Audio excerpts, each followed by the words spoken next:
I never thought I'd be posting here, but wow. My life has completely imploded in the span of a week, and I need to get this out somewhere because my notes app is getting full, and my one friend who still talks to me is tired of hearing about it.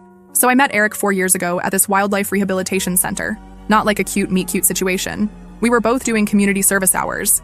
Me for a speeding ticket, him for something he never fully explained, LMAO. Anyway, we got assigned to the overnight bottle feeding shifts nobody wanted. It was 3 a.m. and we were both half asleep trying to feed this orphaned baby fox that kept squirming and refusing the bottle.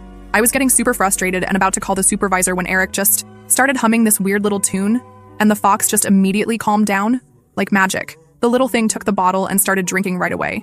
When I asked him about it later, he said his grandma grew up on a farm and taught him that tune for calming scared animals. Something about the vibration being soothing? IDK. But it worked.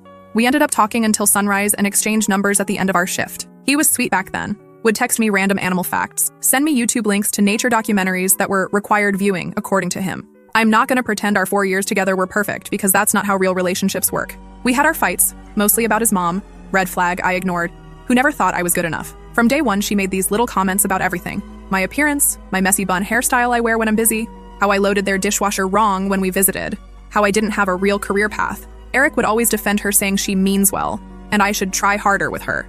I tried. For 4 years, I tried. Bought her thoughtful gifts, remembered her birthday, listened to her boring stories about her coworkers, everything. But aside from his mom being the worst, we were good together mostly. We had this little ritual of making each other breakfast on alternating weekends. He made these banana pancakes I loved. I made him this egg dish with avocado and hot sauce that he went crazy for. We had inside jokes and favorite Netflix shows, and he held me when my cat died last year and didn't complain when I cried for days. He would bring me coffee in bed sometimes and knew exactly how I liked it. Oat milk, 1 sugar. Normal couple stuff, you know? We had talked about kids before. Someday. Vaguely. In that way you do when it feels safe to dream, but you're not making actual plans. He said he wanted 2 kids eventually. I was open to the idea. We both agreed we'd want to be more financially stable first. So when my period was late and I started feeling nauseous every morning, I didn't immediately think pregnancy. I thought it was stress from work deadlines or maybe a stomach bug. But after 2 weeks of feeling like garbage, my friend Sandy, the only one who still talks to me now, suggested I take a test just to rule it out. I bought the test on a Tuesday after work, one of those digital ones that says pregnant or not pregnant, because I didn't want to deal with trying to see if there was a faint line or whatever. Took it Wednesday morning, waited those agonizing 3 minutes staring at the ceiling of our bathroom. Pregnant? No mistaking that. I took another one from the box. Same result. I sat on the bathroom floor for like an hour trying to process everything. How to tell him. When to tell him. I didn't feel ready, but also not completely devastated. We had a stable relationship. We had a nice apartment. We both had steady income. It wasn't planned, but it wasn't a disaster either. God, I was stupid. I decided I'd make his favorite breakfast on Saturday morning. Casual. Normal. Then tell him. Give us the whole weekend to process and talk. I even rehearsed what I would say in my head like 50 times. Saturday came. I got up early, made the eggs exactly how he likes them. Extra hot sauce, perfectly ripe avocado. He was still sleeping, so I set everything up nice on the table. I was nervous, but also hopeful? I know that sounds dumb now. Then the door opened. His mom was there. Just showed up unannounced. She had a key. Another red flag I ignored. She said she was in the neighborhood and thought she'd stop by for coffee. Right as I was about to have this life-changing conversation with her son. Perfect timing as always, Barb. Eric finally woke up, came out in his sweatpants, kissed me on the cheek like normal. They both sat down and immediately started looking at their phones. Typical morning for them, but I was standing there feeling like I was going to throw up and not from the pregnancy. I put the food on the table. My hands were literally shaking. Both of them were still looking at their phones. I cleared my throat and just did it. Held out the test and said I had something to tell them. Eric looked up from his phone. I'll never forget his face. No surprise, no shock, just annoyance.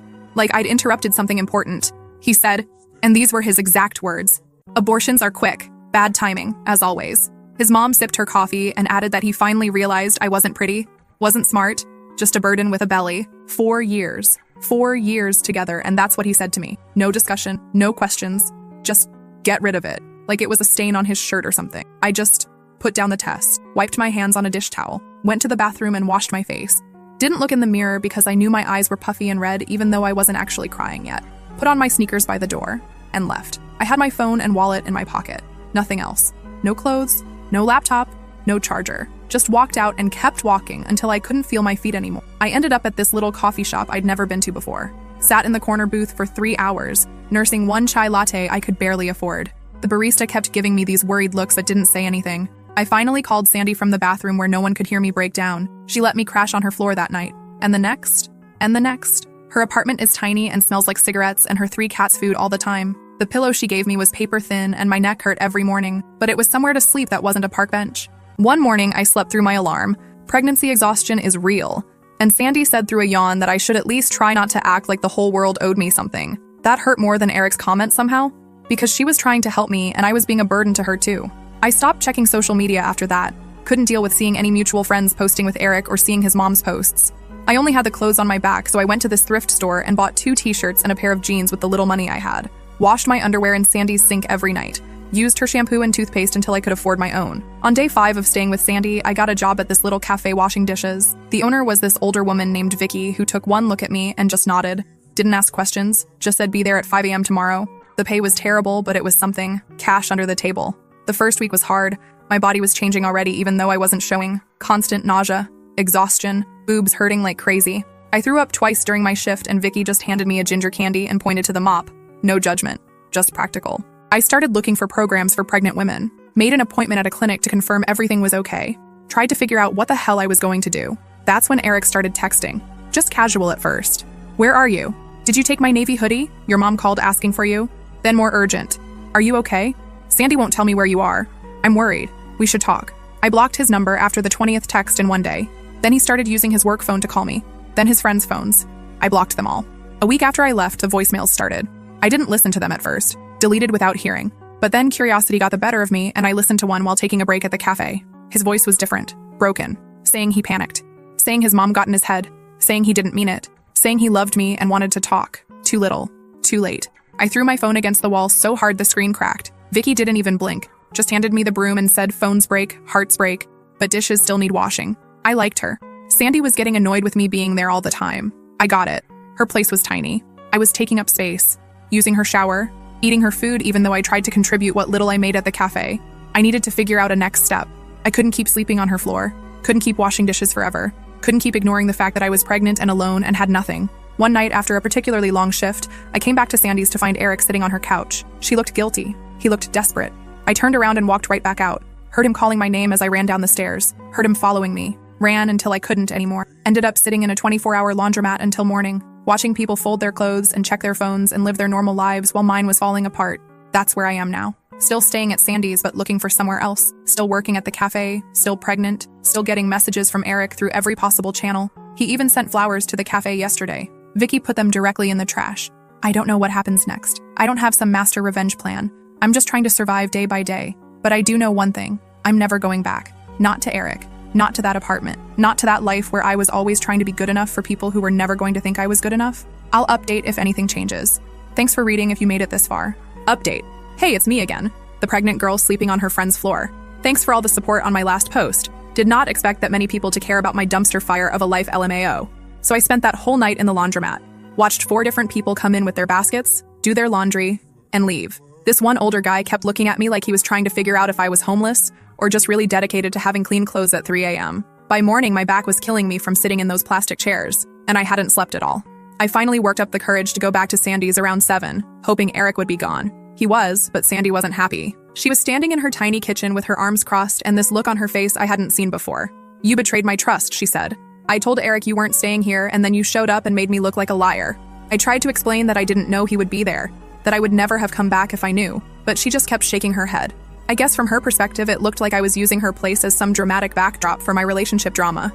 The thing is, she wasn't entirely wrong. I was using her place. I was dragging her into my mess. I just didn't have anywhere else to go. She didn't kick me out right then, but she made it clear I needed to figure something out soon. Like, yesterday soon. I nodded and promised I would. Then I went to work at the cafe with my unwashed face and yesterday's clothes because I was too embarrassed to ask to use her shower. When I got to the cafe, Vicky took one look at me and pointed to the employee bathroom. There was a clean towel and a travel-size shampoo on the sink. I didn't cry then, but it was close. Just washed up as best I could and got to work. That day was when I finally called my mom. Hadn't spoken to her in months. We've never been close. She's always been the I told you so type, and I've always been the disappointment. Last time we talked was Christmas when she spent 20 minutes explaining how my cousin Jen, her favorite, had just bought a house and was really making something of herself. Anyway, I called her from the cafe's back alley during my break, told her everything in one rushed breath before she could interrupt. There was this long silence, and I thought maybe she'd hung up. Then she sighed. That deep, disappointed sigh I've heard my whole life, and said this was the same as always. Me being in trouble and needing bailouts. Said she wasn't surprised Eric left me. He didn't. I left him, but whatever. Because I never think things through. I almost hung up. Almost. But I was desperate. So I swallowed my pride and asked if I could stay with her and Dad for a while. Just until I figured things out. Another silence. Then she said she'd have to talk to Dad. She'd call me back. She didn't call back that day. Or the next. On the third day, I got a text saying they'd discussed it and didn't think it would be healthy for anyone if I moved in. But she could help with groceries sometimes if I really needed it. Great. So much for family. Meanwhile, things with Sandy were getting worse. Her patience was wearing thin. I was trying so hard to be invisible. Barely using the bathroom, eating the cheapest food I could find, staying at the cafe as long as possible. But there's only so invisible you can be in a studio apartment. Then I got sick. Like, really sick. Not just normal morning sickness, but full-on couldn't keep anything down sick. Ended up sitting on Sandy's bathroom floor all night, alternating between throwing up and crying quietly so I wouldn't wake her up. In the morning, she found me still there, pale and shaky, and something in her softened a little. She called Vicky for me and said I couldn't come in. Then she made me this weird tea her grandmother used to make for nausea and sat with me while I sipped it. I don't think I'm cut out for this, I told her. The whole mom thing. I can barely take care of myself. Sandy gave me this look. Not pity, something else. Said nobody is cut out for parenthood. Everyone just figures it out as they go. Even the people who look like they have their shit together are just faking it until they figure it out. That was the first genuinely nice conversation we'd had in days. The sickness lasted almost a week. I lost weight I couldn't afford to lose. Vicky kept my job, but I wasn't getting paid while not working, so my tiny savings disappeared on ginger ale and crackers. One night when I was feeling a little better, Sandy sat down across from me on the floor where I was scrolling through YouTube videos about pregnancy. She had this determined look on her face. "We need to figure some things out," she said. "We both know you can't stay here indefinitely, but you also can't be homeless while pregnant. So let's make a plan." She pulled out her laptop and we started Googling resources for pregnant women. Shelters, government assistance, healthcare options. I'd been avoiding this part, the part where I admit I need serious help. But Sandy was right. I needed a plan. We found a women's shelter across town that had a program specifically for pregnant women. They had a 6-week maximum stay but could help connect residents with long-term housing options and benefits. It wasn't ideal, but it was something. I called the next morning. They had a spot opening in 3 days. I took it. Those 3 days were a flurry of activity. Sandy helped me fill out application forms for every assistance program we could find. Medicaid, SNAP, housing assistance, WIC. It was humiliating, laying out my failure on all these forms. But I did it. Vicky let me come back to work for those 3 days even though I was still weak, gave me lighter duties and made sure I ate something during my shifts. She even sent me home with leftover soup one night. The day before I was supposed to move to the shelter, Eric showed up at the cafe. I was wiping down tables when I looked up, and there he was, standing just inside the door. He looked terrible, unshaven, dark circles under his eyes, wearing the same navy hoodie I used to steal from him all the time. Vicky spotted him before he saw me and moved faster than I thought possible for someone her age. Stepped right in front of him, arms crossed, blocking his path to me. Vicky didn't budge, told him in her no-nonsense voice that I wasn't there. He called out again, said he just wanted to talk, said he'd been looking everywhere for me, said he was sorry. Sorry didn't change anything. I slipped into the back room while Vicky kept blocking him, heard her threatening to call the police if he didn't leave, heard the bell over the door jingle as he finally gave up. When she came to check on me, I was sitting on a crate of napkins trying to breathe normally. She didn't say anything about what happened, just handed me a broom and said the front needed sweeping. That night, I went back to Sandy's for my last night on her floor. She'd bought me a cupcake as a weird going-away present. We ate it together while watching some reality show neither of us really cared about. "I'm sorry I was such a burden," I told her. She shrugged. Said I wasn't a burden, just temporary chaos. Said that's what friends are for sometimes, absorbing each other's chaos when things fall apart. The next morning, I packed my few belongings in a plastic bag and headed to the shelter. It was in an old converted house in a neighborhood I didn't know well. Looked normal from the outside. You'd never know it was a shelter unless someone told you. Inside was different. Security cameras, keypad locks on the doors, a sign-in sheet at the front desk, a list of rules posted on every wall, no visitors, curfew at 9 p.m., mandatory house meetings, chore assignments. The woman who checked me in was named Evelyn, mid-50s maybe, with this no-bullshit energy that reminded me a little of Vicky. She showed me to my room, really just a partitioned space with a twin bed and a small dresser. I'd be sharing the bathroom with 3 other women. It wasn't great, but it was safe. It was something. That first night was the strangest. Listening to the unfamiliar sounds of other people moving around, women talking in hushed voices, someone crying behind a thin wall, a baby fussing somewhere down the hall. I lay on my narrow bed, and for the first time since I left Eric, I let myself really cry. Not quiet tears, but full-on sobbing into my pillow so no one would hear. In the morning, Evelyn found me in the kitchen, staring at a bowl of cereal I couldn't bring myself to eat. She sat down across from me and pushed a folder across the table. Inside was information about a prenatal clinic that worked with the shelter, a list of free pregnancy classes at the community center, and applications for several longer-term housing programs. "You have 6 weeks with us," she said. "Make them count." I did try. Went to the clinic for my first real prenatal appointment. Saw my baby on an ultrasound for the first time. This tiny bean-shaped thing with a fluttering heartbeat. 10 weeks along, the doctor said. Everything looked normal. I got a part-time job at a grocery store stocking shelves before the store opened. It paid better than the cafe, but the hours were brutal. 4 a.m. to 8 a.m. Between that and still working at the cafe some days, I was exhausted all the time. But I was saving money, little by little. Eric kept trying to find me, sent messages through mutual friends, even showed up at the grocery store one morning. Must have asked around to figure out where I was working. I hid in the back room until my manager told him to leave. One night, about 2 weeks into my shelter stay, my phone lit up with a call from my mom. Weird because she never calls, just texts occasionally. I almost didn't answer, but something told me I should. She was calling because she'd run into Barb, Eric's mom, at the store. Barb had told her some twisted version of what happened, that I tricked Eric by getting pregnant on purpose, that I disappeared with his child and was trying to punish him, that she and Eric were heartbroken and just wanted to make things right. My mom actually seemed unsure who to believe, asked me if that's what really happened, like I would lie about something like that. I told her exactly what Eric and Barb had said that morning in the kitchen, word for word, told her how I'd just walked out, told her where I was staying now, told her I was working 2 jobs and trying to figure out how to not be homeless when this baby came. There was a long pause. Then my mom said something I never expected. I believe you. 3 simple words I don't think I'd ever heard from her before. She didn't apologize for not letting me stay with them, didn't offer any grand gestures of support, but she asked if I needed anything. I said grocery money would help. She promised to send some through Venmo each week. It wasn't a miracle fix to our relationship, but it was something. As week 3 at the shelter started, Evelyn called me into her office, said there was a spot opening up in a transitional housing program they partnered with, apartments for women in crisis situations, 6-month leases, subsidized rent based on income. Not luxurious, but private. Safe. I could stay there until well after the baby was born. I filled out the application that day. Interviewed 2 days later. Tried not to get my hopes up. Meanwhile, the shelter was wearing on me. The lack of privacy, the constant noise, the rigid rules. One woman got kicked out for missing curfew twice, another for having her boyfriend over. The stress of knowing I only had a few weeks before I could end up truly homeless was always there. I was 16 weeks pregnant now, starting to show a little. Had to buy bigger clothes at the thrift store. My back hurt constantly. My feet swelled if I stood too long. Morning sickness had mostly passed, but now I was hungry all the time and could barely afford to feed myself properly. One day at the grocery store job, I almost passed out while lifting a case of water. My manager saw me wobble and rushed over, made me sit down, brought me juice, asked if I was okay. I wasn't okay. I was exhausted and scared and so alone. He sent me home early that day.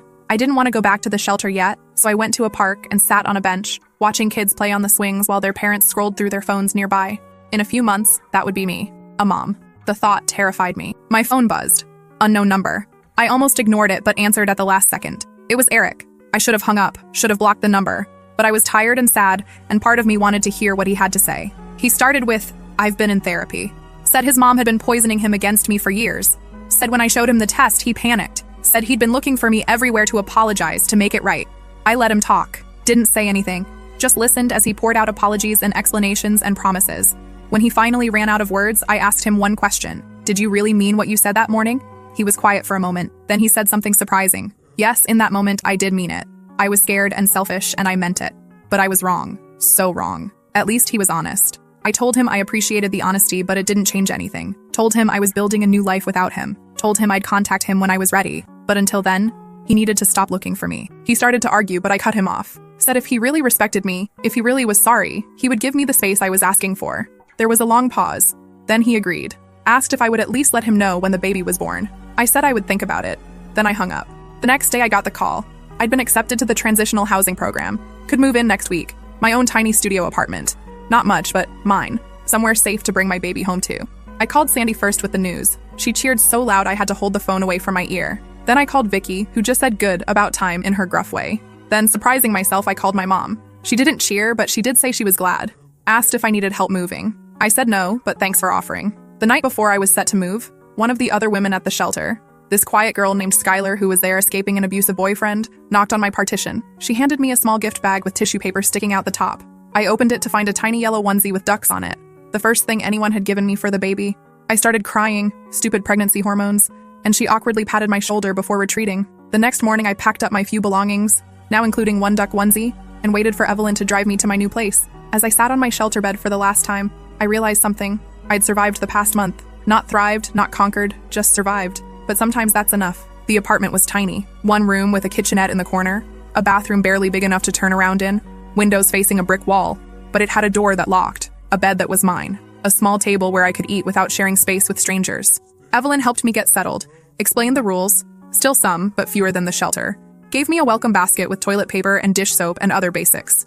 Then she left, and I was alone. I sat on my bed and started making a list of everything I needed to do next. Find a doctor closer to my new place. Look for a better job. Get a crib somehow. Keep saving money. Figure out childcare options. The list was overwhelming, but I wasn't on someone's floor anymore. Wasn't in a shelter with a countdown clock. I had time now. 6 months of stability to figure out the next step.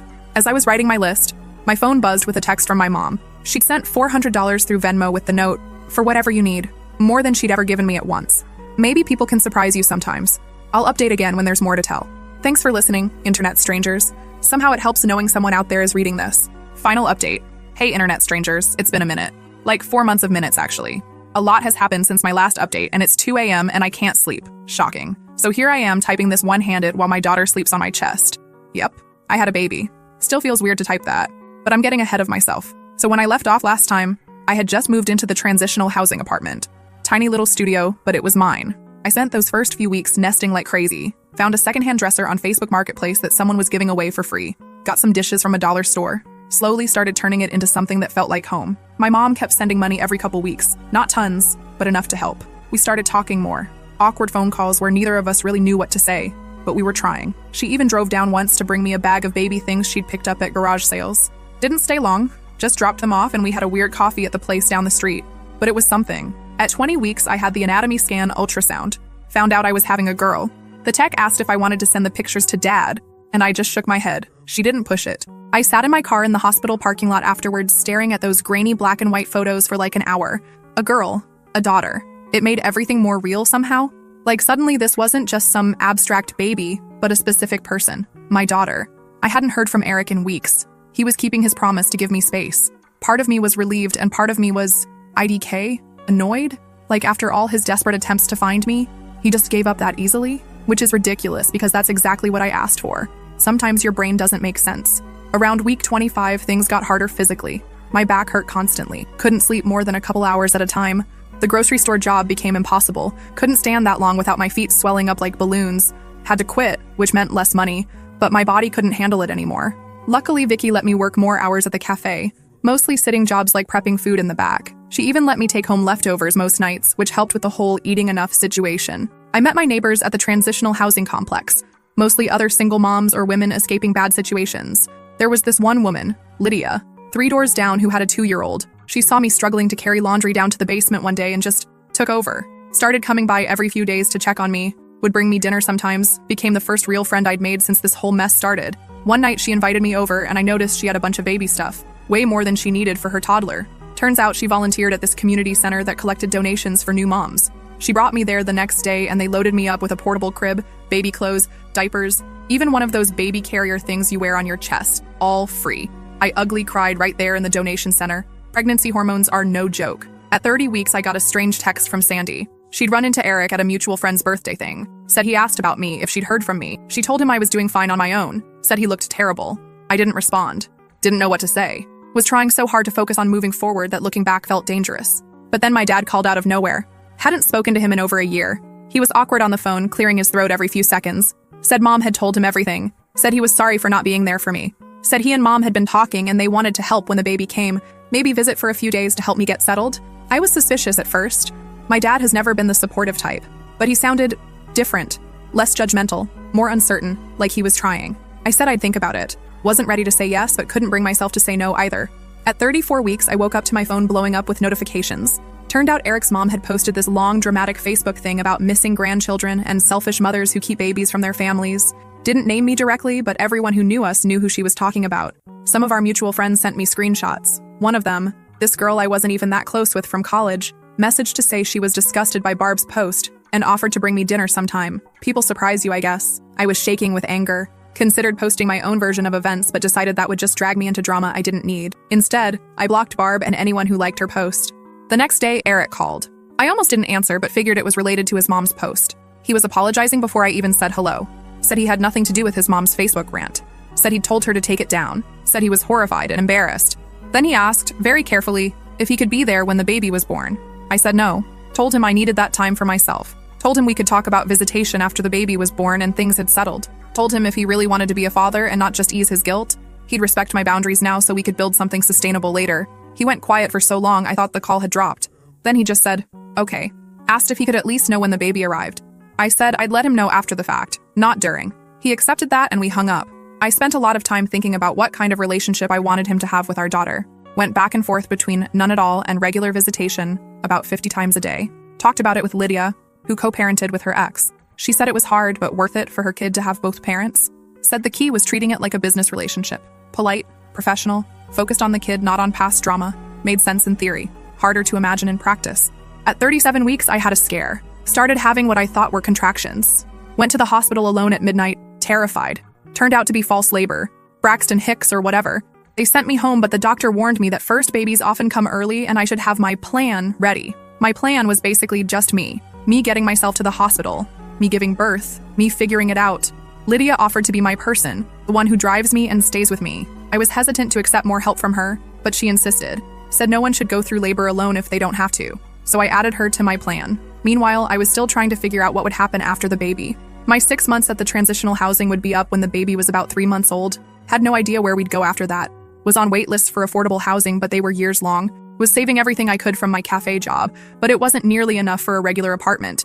My parents called weekly now. Strange, awkward calls where we tiptoed around past hurts and tried to build something new. They mentioned again that they could come stay for a week or two after the baby. I finally said yes, out of necessity more than anything. Couldn't afford to turn down help at this point.